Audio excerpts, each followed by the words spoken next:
곽수종의 뉴스 정면 승부. 곽수종의 뉴스 정면 승부.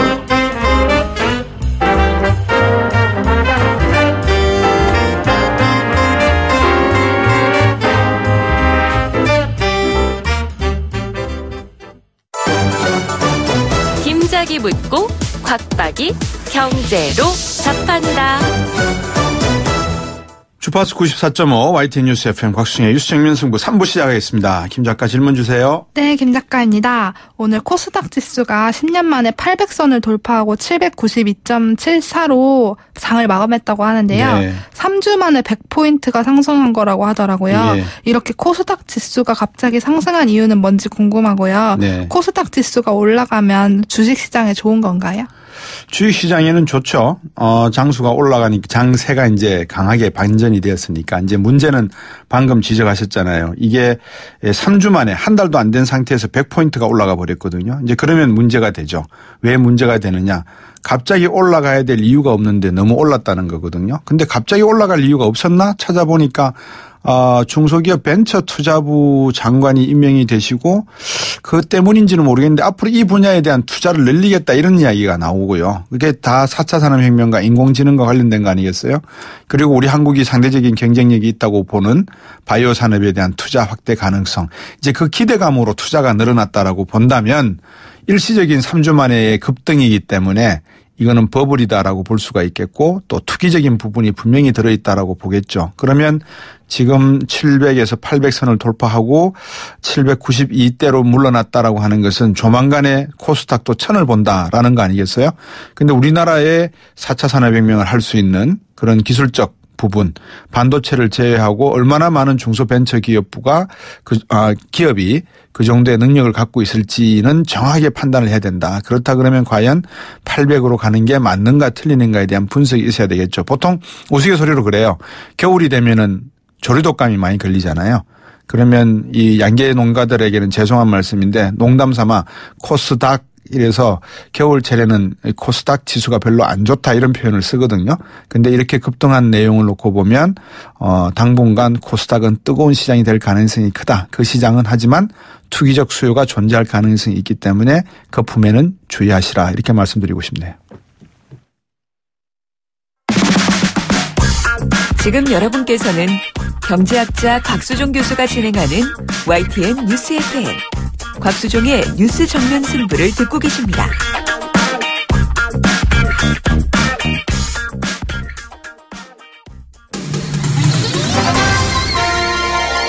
정면 스포츠.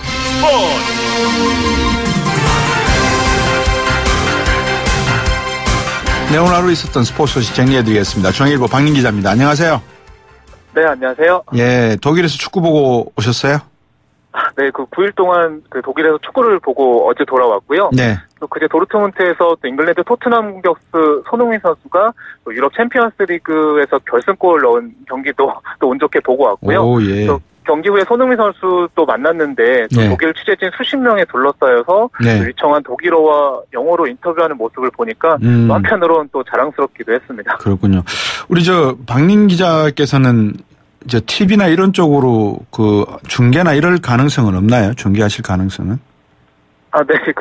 사실 제가 이번에 그 축구 해설을 하고 있는 그 후배 기자와 다녀왔는데요. 네. 그 기자도 스포츠 신문에서 기자를 했던 그 기자 출신이고요. 네. 사실 아직 저는 그런 개인적인 계획은 아직은 없습니다. 예. 왜 그러냐면 방금 전에 우리 김 작가하고 제가 박민 기자를 엄청나게 부러워했거든요. 야, 정말 스포츠 기자를 하면 좋겠다. 세계 여행 다니고 비싼 표 내지도 않고 좋은 경기는 다 하고 앞으로 축구 좀 스포츠 기자 하면 어떻겠나 이런 이야기를 했었거든요. 네. 그래서 혹시 TV 쪽으로 나가실 일 있으면 저 좀 어떻게 스카우트 해달라고 부탁하려고 했었습니다. 네. 독일 축구 시스템이 어떻던가요? 잘 돼 있죠, 당연히. 그죠? 네, 맞습니다. 사실 독일은 또 월드컵 우승국인 세계 최강국이고요. 네. 또 축구는 1부 리그부터 12부까지 이루어져 있고 네. 또 디비전별로 승강제를 실시하고 있습니다. 예. 그 월드컵 그 득점왕에 올랐던 클로제 선수도 그 7부 리그 출신이고요. 네. 그리고 바이에른 뮌헨 유소년팀 훈련장을 보고 왔는데 정말 최첨단 훈련 시스템을 구축했고 또 뮌헨 1군 홈 경기는 또 마치 한편의 오페라를 보는 듯했습니다. 네, 최첨단 시스템이라고 하셨는데 유소년팀 훈련장을 보시고 네. 어떤 의미로 최첨단 훈련 시스템이라고 하신 거예요? 네, 제가 한 2시간 정도 돌아보고 왔는데요. 네. 축구장만 9면에 달하고 각종 그 훈련 시스템이 구축되어 있는데 예. 정말 세밀하게 뭐 예를 들어서 또 비치 사코를 할 수 있는 공간도 마련되어 있고요. 예. 저글링 할 수 있는 공간 마치 그 과학적으로 그 좀 데이터를 뽑아서 그런 훈련을 실시하는 모습들을 보면서 사실 우리나라 대표팀 훈련장 파주도 잘 돼 있는데 네. 그보다 또 그 훨씬 더 잘 돼 있는 시스템을 보면서 좀 부럽기도 했습니다. 예. 말씀만 들어도 부럽네요. 복싱 쪽으로 한번 가볼까요? 복싱계의 난민복서 이야기가 화제입니까? 네, 그 카메란 출신 또 압둘라의 알산인데요. 네. 또 한국명은 이흑산, 그 까만 피부의 흑, 산처럼 큰 선수가 되란 뜻이고요. 네. 2015년에 세계 군인 선수권에 또 카메란 국가대표로 참가한 뒤에 국내 10,000명 신청을 했고요. 지난 5월에 복싱 슈퍼월드컵 한국 챔피언에 올랐고요. 이번 주말에 일본 선수와 맞대결을 펼칩니다. 네. 그러면 카메룬에서 난민으로 우리나라로 난민 신청을 해서 귀화를 한 겁니까?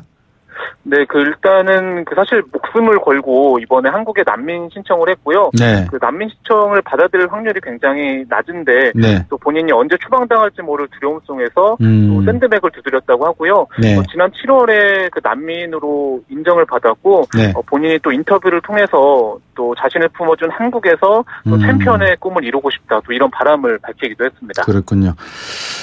우리나라가 참 세계의 중견국이 되면서 이제 난민 문제라든지 이민자 문제에 신경을 써야 될 그런 시점이 된 것 같은데 농구 이야기도 한번 여쭤볼게요. 농구 대표팀 지금 어떻게 지내고 있습니까? 네, 그 남자 농구 대표팀이 그 농구 월드컵 아시아 오세아니아 지역 예선을 치르고 있는데요. 네. 어제 뉴질랜드와 1차전에서 86대 60으로 승리했고요. 예. 이번 주 일요일에 고향에서 중국과 2차전을 치릅니다. 그 대표팀 안에 프로팀도 들어가 있겠네요, 그러면? 프로 선수들? 네, 프로 선수들이 주축으로 이루어져 있고요. 사실 그 우리나라 농구가 1990년대 때는 또 농구 대잔치를 하면서 네. 굉장히 큰 인기를 끌다가 최근에 국제대회에서 저조한 성적을 거두면서 인기가 시들한데요. 네. 그래도 그 8월에 아시안컵에서 3위에 올랐고 만약에 이번 주말에 또 중국까지 꺾게 된다면 네. 인기도 좀 더 올라갈 것으로 보입니다. 대표팀이 잘하면 겨울철 스포츠인 농구 인기도 올라가는군요. 네, 아무래도 또 이번에 우리나라 선수들이 또 그 양희종 선수 같은 경우에는 코뼈가 다쳤는데도 투혼을 발휘하고 있고요. 네. 열심히 뛰는 모습을 보면서 또 팬들이 응원하는 팬들이 또 많아지고 있습니다. 예, 독일 가서 축구 보시면서 이렇게 축구 경기 중계하는 것도 보셨을 거 아니에요, 그죠? 네. 아나운서와 해설가의 하시는 것과 우리나라의 어떤 차이점이 보이지 않던가요? 그 독일 같은 경우 우리나라는 해설가와 아나운서가 그 TV 축구를 중계를 하는데요. 네. 독일은 한 명이서 중계를 하고요. 네. 또 이런 경기에 대한 설명보다는 그러니까 경기 상황에 대한 설명을 중간적으로 하는데 네. 그 경력이 무려 30년 넘는 그런 사람들이 하면서 네. 좀 더 그 적시적소에만 좀 이런 코멘트를 하는 것으로 좀 차이가 있었습니다. 네. 제가 그걸 참 여쭤보고 싶은데 오늘 답을 제대로 들었네요. 오늘 말씀 고맙습니다. 네, 감사합니다. 네, 중앙일보 박민 기자였습니다. 곽수종의 뉴스 정면 승부. 방송 들으시고 의견 있으신 분들은 지금 바로 샵 0945, 샵 0945. 짧은 문자 50원, 긴 문자 100원이 부과되는 휴대전화 문자 메시지를 보내주세요. 오늘 들으신 방송은 YTN 라디오 홈페이지와 곽수종의 뉴스 정면 승부 팟캐스트를 통해 다시 확인할 수 있습니다.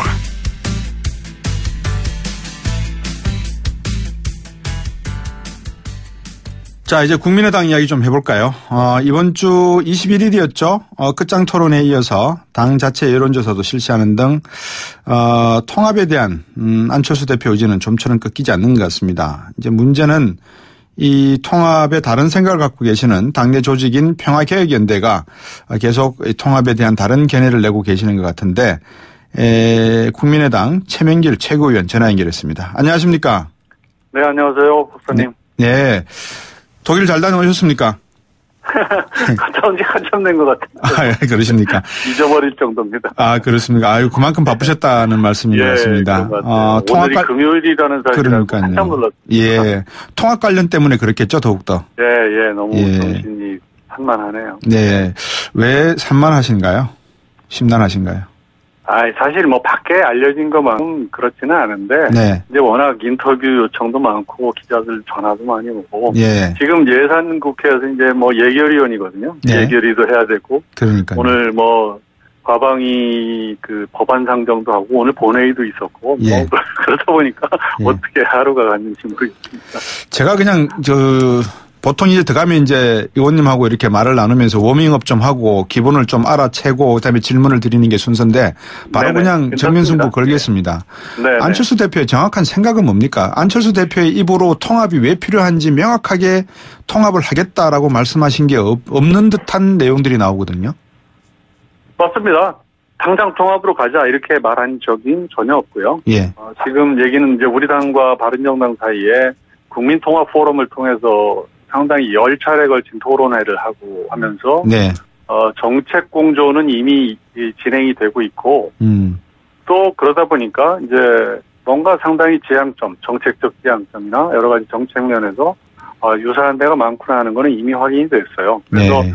원내대표 간 그리고 정책의장 간의 정기적인 모임이 있고요. 그러다 보니까 이거를 좀 더 공식화해서 당대당 차원에서 공식화하자는 데까지는 얘기가 간 겁니다. 네. 그러니까 이렇게 하다 보면은 서로 이제 신뢰가 생기고 하면은 정당이라는 게 이제 좀 더 이렇게 몸집을 키워서 세력을 확보하고자 하는 그런 속성이 있지 않습니까? 예. 그러니까 그걸 바탕으로 가능하면은 다가오는 지방선거에서 한번 서로 선거연대라서 이걸 치러보면 어떻겠느냐 하는 논의도 시작해보자. 네. 그리고 그 과정에서 이게 통합이 더 효율적이겠구나 하는 쪽으로 의견이 모아진다면 그리 가는 것이고 네.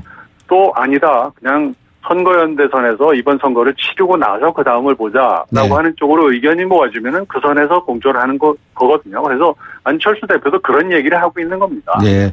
그런데 왜 자꾸 통합 반대파, 반대파인지는 모르겠습니다만 안철수 대표의 정치적 신념, 철학, 정체성에 대해서 계속 의문을 던지고 딴지라는 표현이 너무 강한 표현인지 모르겠습니다만 좀 강한 이렇게 반대의 뜻을 표하시는 분들은 왜 자꾸 제기하고 그것은 이제 안 대표가 여러 가지 이제 회의라든지 예.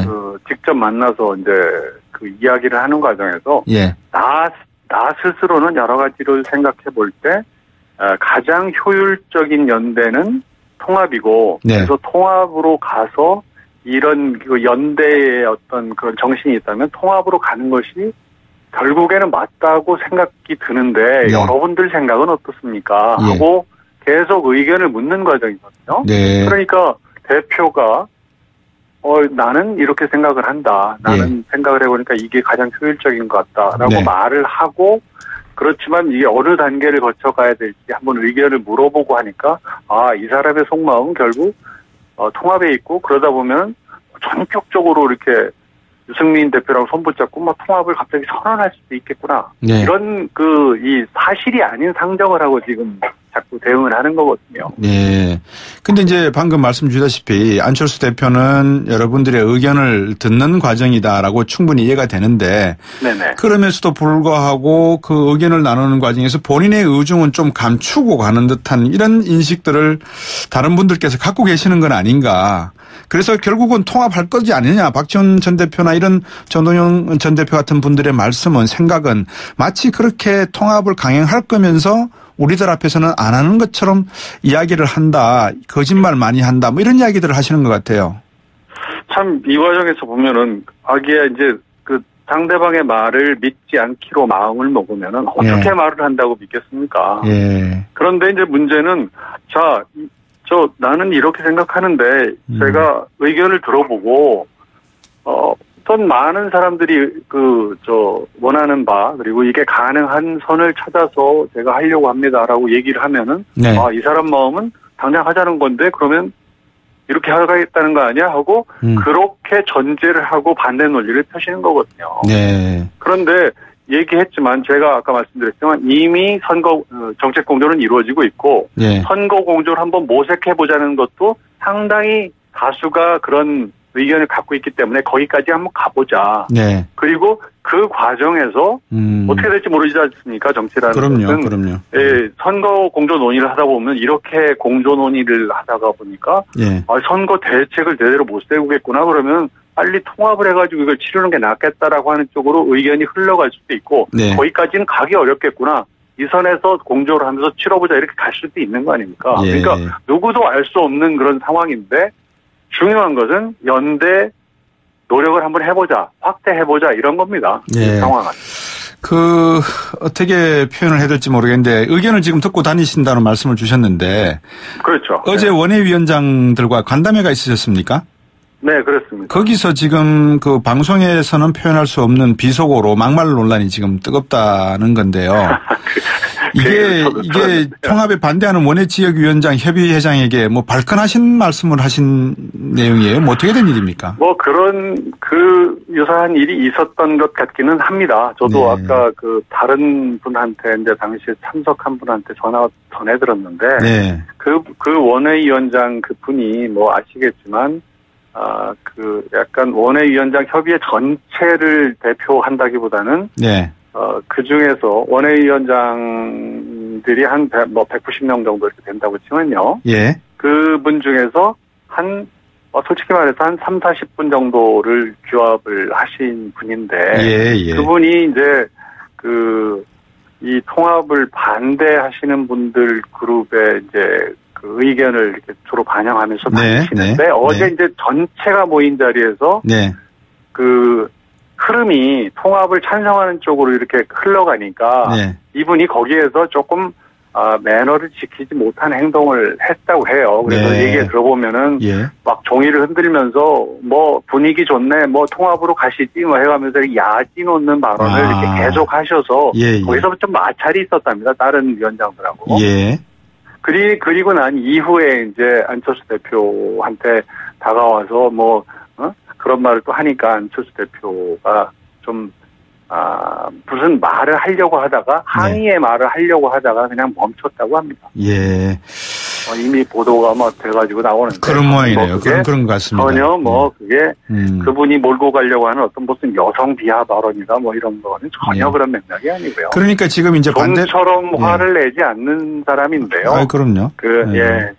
근데 얼마, 이제 지금 그 내용을 지금 말씀 주신 내용을 듣고 보니까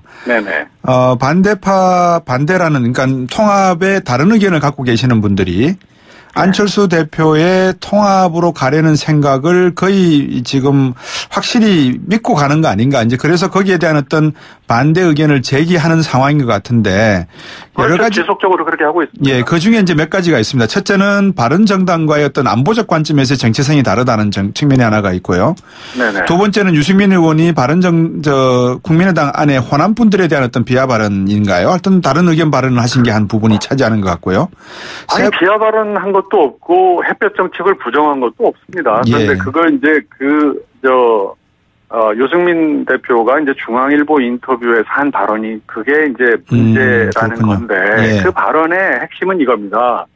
국민의당이 과거 햇볕 정책을 벗어나서 튼튼한 안보를 지향한다면 그리고 지나치게 호남에 의존하는 모습을 극복하고 그런 태도를 보인다면 그분들과 우리가 통합을 얘기하지 못할 이유가 없다. 이 말입니다. 그러니까 쉽게 얘기하면 과거 햇볕 정책이라고 하는 것과 호남에 지나치게 의존하는 태도를 벗어난다면 이 두 가지를 얘기했는데 그걸 두고 이거는 햇볕 정책을 부정하는 거다. 그리고 이는 호남을 배제하자는 거다. 이렇게 규정을 한 겁니다. 잘 아시지 않습니까? 어떤 딴지를 걸 필요가 있으면 딴지를 거는 것이 정치의 한 부분이기도 한데. 그건 그 정치 기술로서는 흔히 쓰는 기술인데. 그러니까요. 유승민 의원 본인도 그게 그 뜻이 아니라고 해명까지 했고. 우리 당대표 돼서 안철수 대표를 찾아와서 공개적으로 그런 말을 했거든요. 근데 또 한 가지가 있습니다. 불구하고 또 한 가지가 뭐냐면 자유한국당과 손잡을 가능성이 있다. 이 부분도 있거든요. 그것도 말입니다. 여러 번 얘기를 했습니다. 그러니까 의심 자체가 목적일 때는요. 네. 어떤 해명을 해도 그분들한테는 설득이 안 되는 거거든요. 네. 그러니까 안철수 대표가 하도 자꾸 그런 말을 하니까 제가 정치를 안 하면 알지 어떻게 그렇게 합니까? 라고 하는 말까지 했음에도 불구하고 그렇군요. 계속 그런 얘기를 하고 있는 거거든요. 박지원 전 대표가 이제 여론조사를 이렇게 한 걸 가지고도 말씀을 하세요. 네. 예를 들면 바른정당과 통합 시에 지지율이 19.2% 나온 걸 가지고 인용문 열겠습니다. 그 여론조사를 샘플로 보면 1000명이 샘플인데 국민의당 지지도가 5.9% 나왔다는 것은 59명이 우리 당을 지지하는 것이다. 59명 중에 33명이 야당 통합에 긍정적 평가를 한 것이라 과연 유의미한가 의문을 갖고 있다. 인용문 닫습니다. 이랬는데 박지원 대표 입장에서 이것이 문제다 이거 아니겠습니까? 그죠? 글쎄 이제 뭐 그런 말씀은 이제 조사 통계학 전체를 부정하는 발언이시거든요. 네. 상식이 아닌 거죠. 이제 그런 식으로 치면 우리나라 국민이 5천만 명인데 1000명 샘플 여론조사는 다 엉터리가 되는 거 아니겠습니까? 네. 그리고 국민의당 지지하는 59명이 의견에 중요하다는 게 아니라 민주당과 한국당을 지지하는 분들의 의견 그 수가 좀 많으니까 그런 사람 의견을 더 중요하게 생각하자는 얘기인데 그건 정치가 아니라고 봅니다. 저는 정당은 자기를 지지하거나 아직 지지하지 못한 정당을 찾지 못하고 있는 분들을 바라보고 하는 게 정치지 그런 것도 못 챙기면 그쪽도 못 챙기면서 남이 정당 지지하는 사람들을 잡으려고 걱정하는 거 이건요 사실 어찌 보면 그쪽 땅을 기웃거리는 행위가 다르지 않다고 생각합니다. 유승민 대표 상식이 아닌 거고요. 유승민 대표가 죽음의 계곡을 지나고 있다라는 표현을 썼는데 어떻게 보십니까? 안철수 대표도 같은 입장입니까? 아마 그렇게 저희들은 그렇게 비장하게까지 얘기할 수는 없고요.